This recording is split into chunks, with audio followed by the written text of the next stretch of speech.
Welcome back to the Backwards History Podcast. As always, I'm your host, Will, here with my co-host, Kevin. Say hi, Kevin. Hi, Kevin. Shut up, Kevin. You know, you say that every week, but do I ever? Well, if you did, I'd only have half a podcast.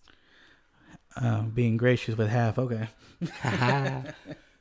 All right, this week's episode and next week's episode are going to be a two-parter. Deuce. We're going to go through misquoted quotes. Quotes either A, contributed to the wrong person, contributed to the right person, but misquoted, or completely erroneous on their face. On all counts. Take it away, Kevin. Thank you, Will. This episode, and the next two episodes, I should say, these are some of the most misquoted historical one-liners, if you will, that I hear repeated numerously.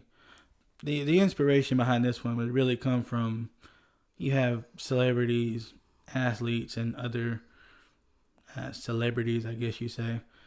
In an attempt to sound smart in interviews and debates and things, they'll quote people.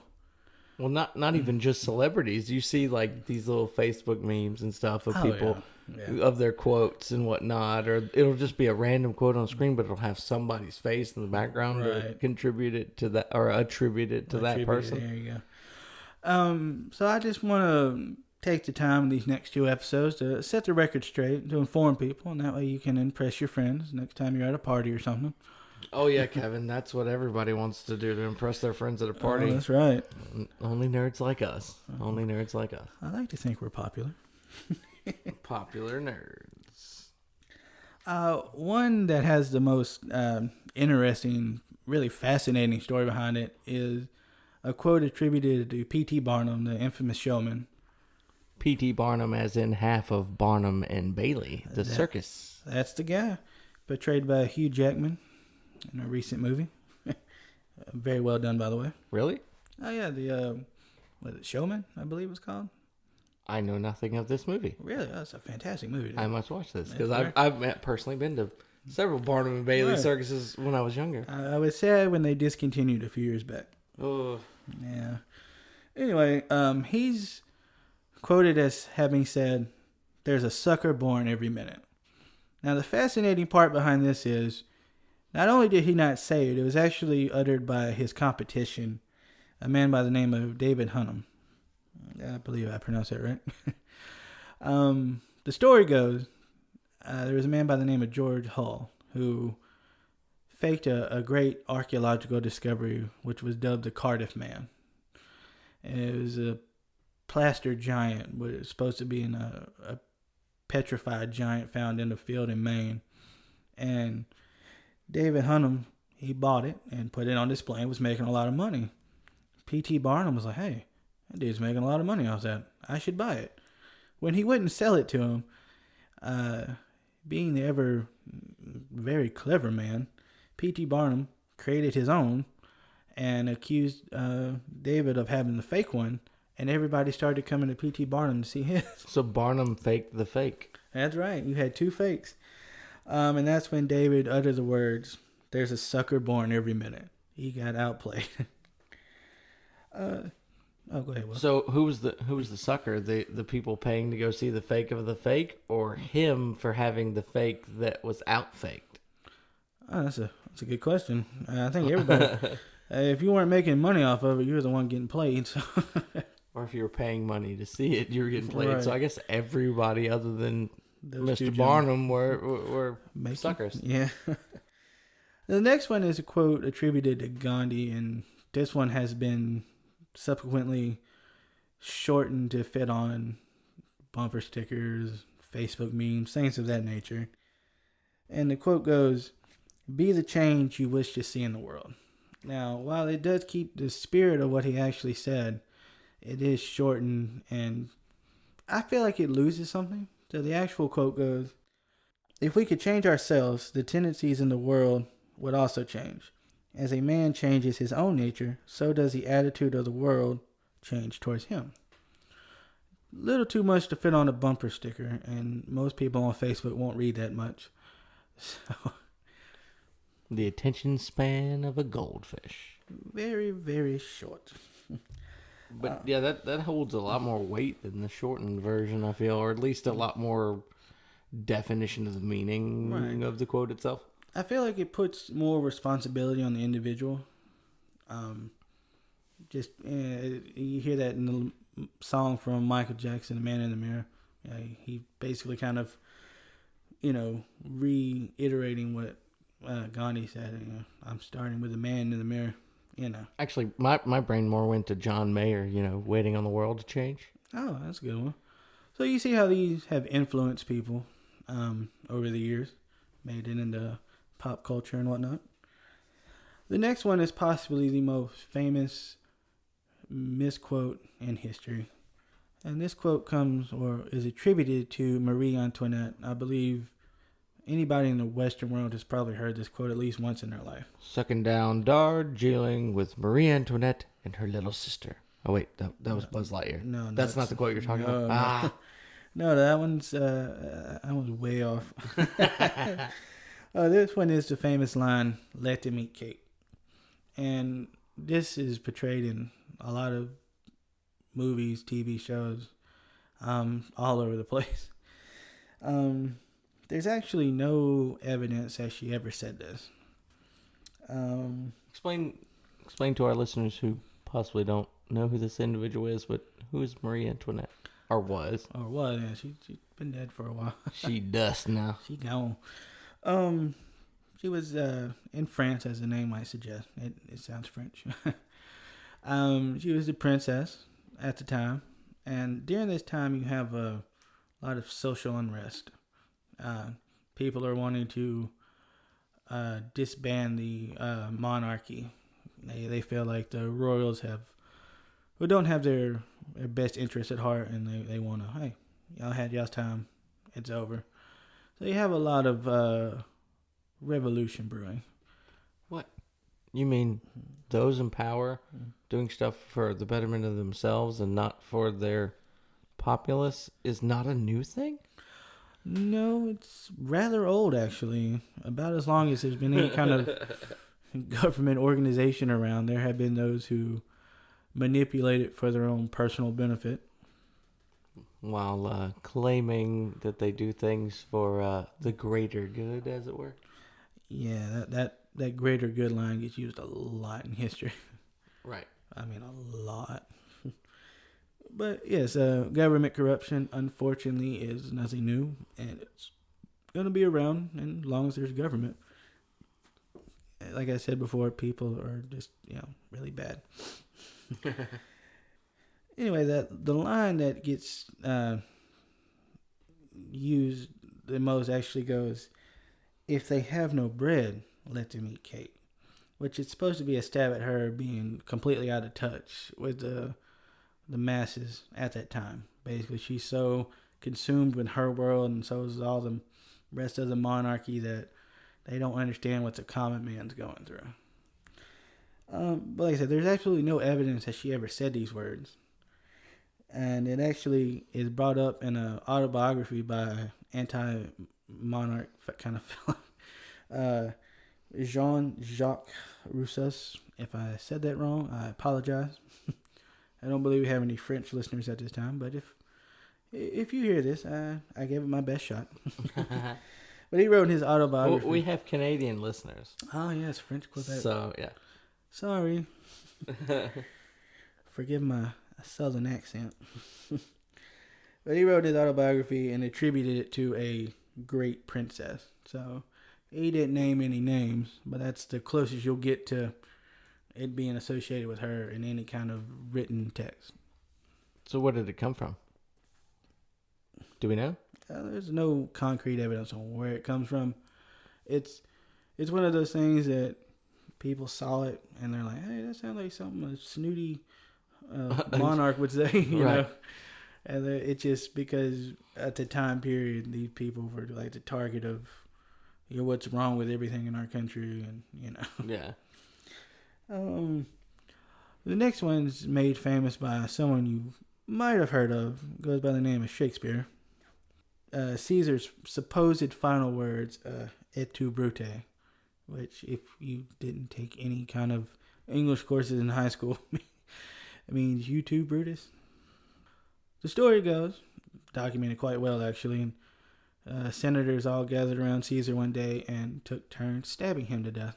And to clarify, we're talking about Julius Caesar. Oh, yes, Julius Caesar. Because Caesar was a title, not necessarily a name. Fair point. There's no evidence he said that because there were 40 people stabbing him to death at the time. And then there was a room full of other people in utter shock. Yeah, I would assume that all 40 people were probably saying something, cursing Julius or something of that nature. And Julius was probably screaming at this point. He was probably freaking out pretty hard. No? And then everyone else who was in shock that was just watching, yada, yada, yada. Right. That'd be like saying that you could quote somebody standing on a basketball court in an arena without a microphone. Right. It is made famous by the play written by Shakespeare. It's like the perfect one-liner on the way out. You know, it has become synonymous with betrayal of someone close to you. You know, that's Brutus over there. He betrayed me, or you know. Who is Brutus? Brutus was a senator at the time, and actually very close with Julius Caesar. Yeah, one of his top confidants, I believe. Yeah. And that's what makes the betrayal just, you know, that much worse for Caesar is, you know, this person I've known for years and I've put a lot of trust into, even he has turned on me and betrayed me.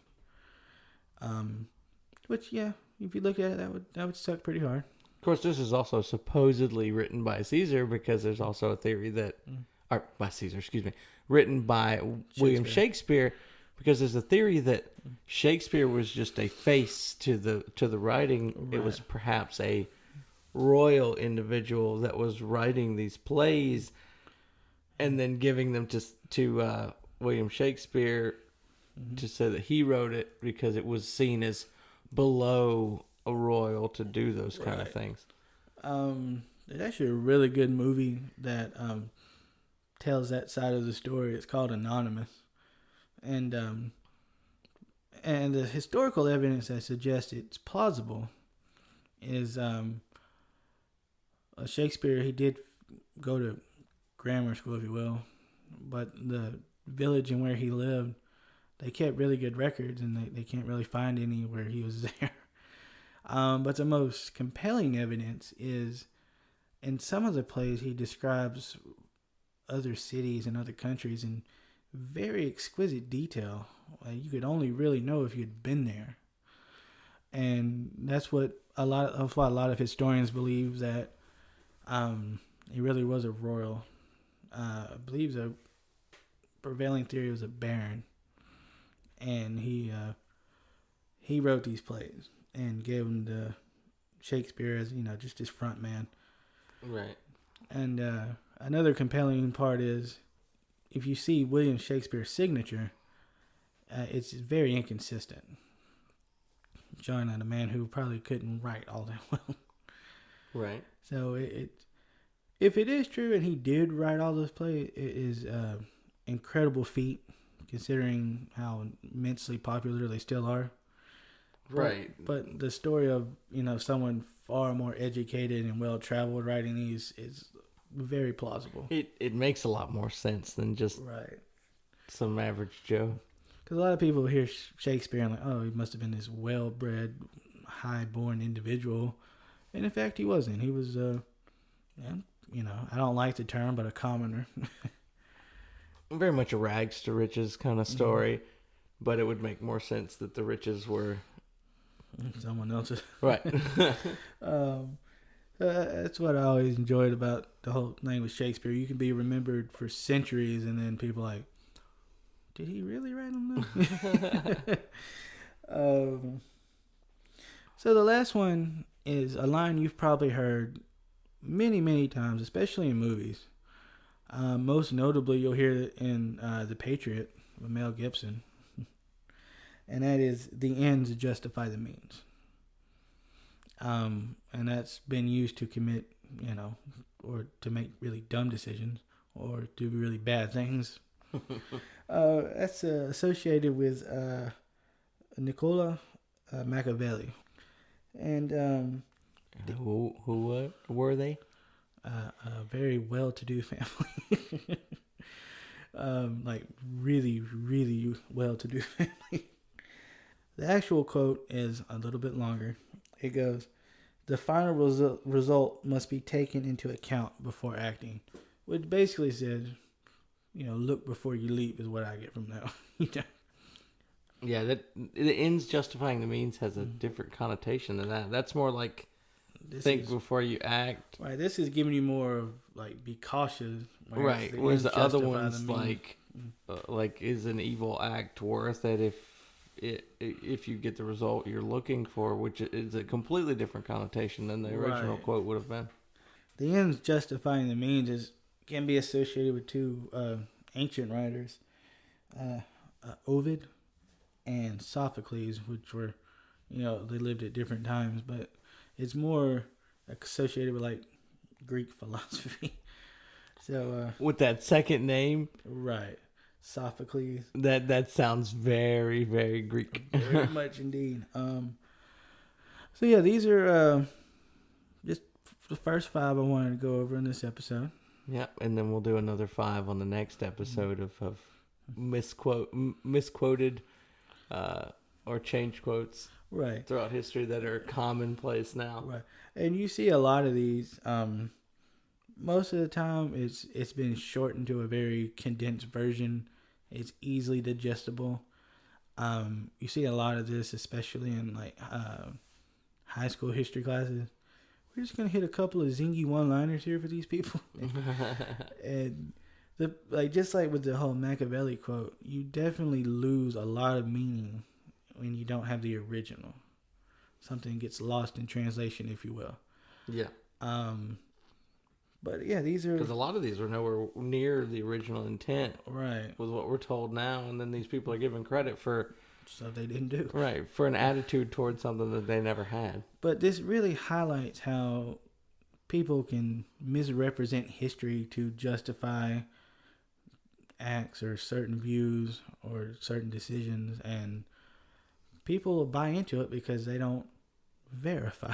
But right, I hear there's these 2 guys that have this podcast that urges people to do their own research and find out the truth behind historical events that have been taught to them over the years. Air quotes. Taught. Air quotes. I have the air quotes. Right.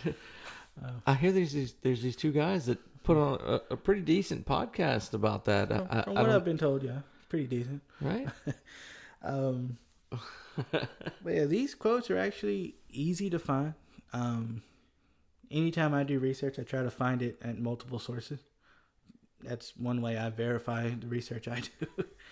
But yeah, you can find these relatively easy. There are so many misquoted historical one-liners, and it's just completely fabricated stories of what people supposedly said. It was actually hard to kind of whittle it down to 10.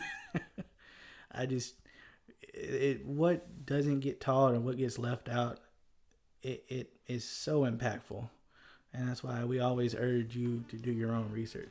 Yeah, we definitely don't want you to take our word for it. Oh, absolutely not. As we say on every episode, we want you to form your own opinions, do your own research, find out things for yourself, and as always, trust but verify.